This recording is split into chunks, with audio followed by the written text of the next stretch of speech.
Well, gang, I am here at my van. It's Sunday morning and I am getting the van ready, and I love it because I hate going to work on a Monday and the van in an absolute mess. I prefer to have everything tidy and good to go for the next day. So it's just me out tomorrow because Pat is away for the weekend and he has booked the Monday off. So I have taken one of the reels out for extra room, and I am afraid I am DIing in the van as well. I'm not crazy about that, but my water was contaminated, and so as a result I've been using rainwater and DIing, but it just means you have to keep a really good eye in the van. So that is my van all ready for tomorrow. I did have a video for you since, but I had to wipe my phone, so I lost all the footage. I was out for a day by myself, and I kind of shot some video for you, but that didn't really work out. So been good and busy for the last month. We are in Christmas time now, so everything is busy, and I suppose our quarterly customers want it done. At the same time, a lot of our factories have been on, and so this week we have a couple of factories to do as well, which will make things that extra bit handy. But the three of us will be on the road this week, so it won't be much of a problem. I suppose this is kind of like a bit of a catch-up video. I don't know if you remember, but we were down in Portlaoise, and we were at a massive job down there. It ran 13 grand in the end. It was the biggest job that we've ever done, and at the end of the job, different contractors and builders were squabbling with each other as to who was to pay what percentage of our bill, and so in the end we were waiting for our money. Thank goodness, even though I did that big project, I kept the local level stuff going. I kept the regular customers going so that I could afford to pay for diesel and wages and stuff like that. But I had to take 2 grand off of the price at the end for the builder as a deduction. Now, thankfully, I had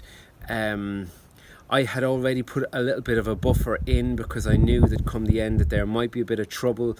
So I made sure that I claimed for absolutely every expense, and I buffered a little bit. I added an extra 10% to lose 10%. Now, as it was, we lost probably 15% on that deal, but still I had inflated it a little bit.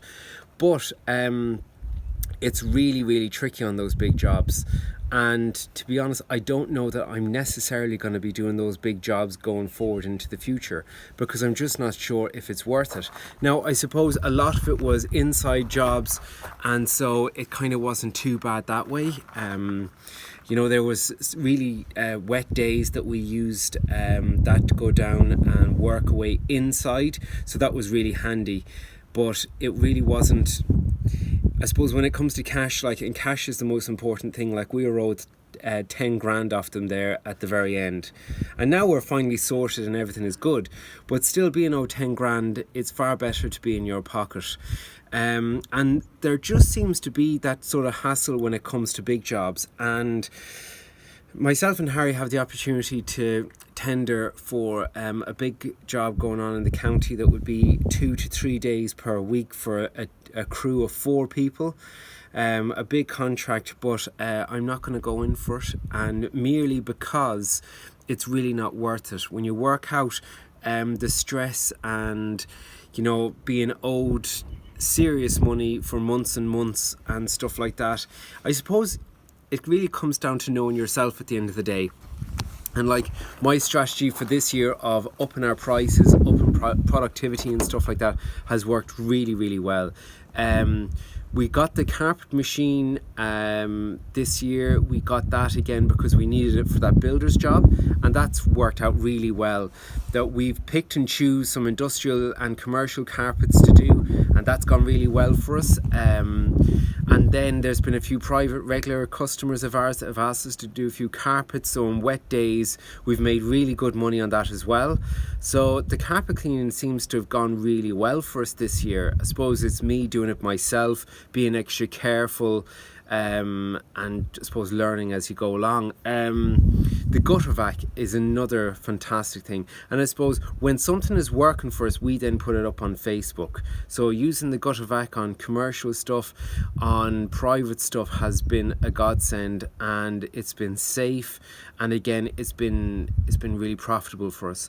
So I suppose where I am is going forward, like, we're crazy busy for the next 2 weeks, and then that's us done, I suppose.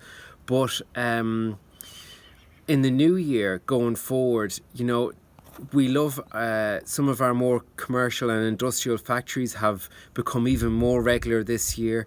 Their contracts have become even more lucrative to us, so that's definitely a good thing. But going forward, if our productivity and our daily revenue is so high, it kind of really doesn't make sense to go for us anyway, to go for the bigger jobs, because around here anyway, so many of the bigger jobs, the profit off of them isn't made by quality, it's made by quantity, and it's made by hourly rates, and it's made by making £1 or €1 or $1 or $2 per employee per hour. But that comes with its own headaches as well, you know, from when I had 4 or 5 employees, not this year but last year. And so I suppose it comes down to who are you and what do you want.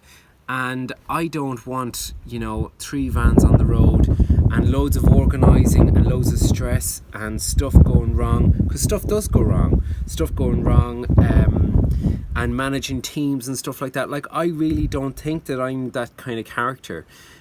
Some people might love it, but it's really, I don't think it's really for me. I don't really necessarily enjoy that side of it. What I do like is my small team being really good, really efficient, really profitable, with hardly anything ever going wrong, hardly ever any complaints, and, you know, being really profitable as a small little unit. And we could be as profitable as some bigger units that have maybe double our employees, but because we run things so neat and so tight, the profit that we made out of it is far improved. So yeah, so that's really me for the last while.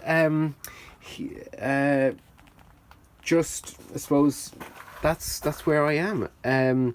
So there is the van system. Now it looks a little bit messy around here, so I'm going to tidy up a little bit more.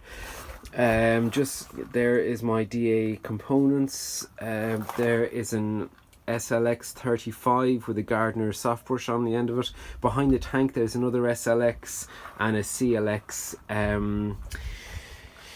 I took the other reel out. Normally the other reel goes there, but if I have a day by myself, I just take the reel out. In there is my chemicals. In there is different kind of squeegees and stuff for factories. We need our hard hats.